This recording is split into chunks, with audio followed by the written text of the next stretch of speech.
বিভিন্ন সমস্যা হচ্ছে।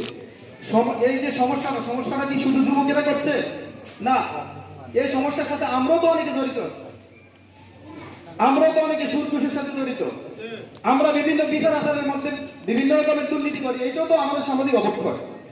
আমার সন্তান খারাপ পথে চলে, এটাও সামাজিক অবক্ষয়। তো আমাদেরকে একটু সংশোধন হতে হবে। তো আমি উদাত্ত আহ্বান রাখবো, যারা এখানে আসছেন কষ্ট নেবেন না কেউ মনে।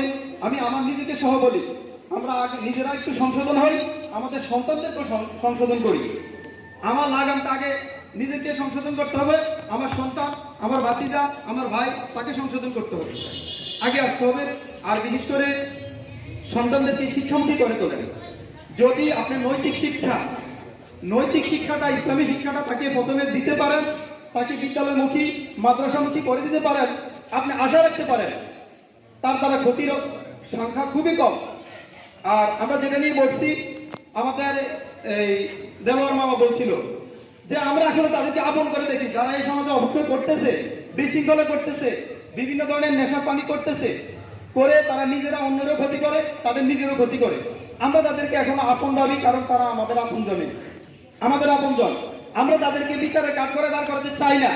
তবে যদি আমি তাকে কন্ট্রোল করতে না পারি, তখন কিন্তু তাকে আমাদের বিচারে কাজ করে দাঁড় করাতে হবে। আপনারা কি মনে করেন? অবশ্যই হবে।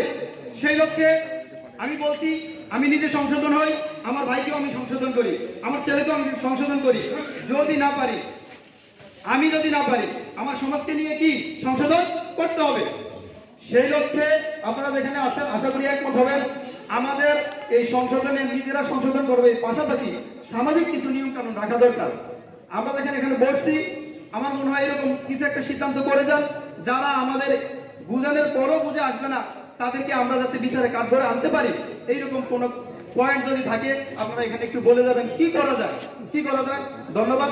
সবাই আসেন, কষ্ট করে, ভালো থাকবেন। আসসালামু আলাইকুম।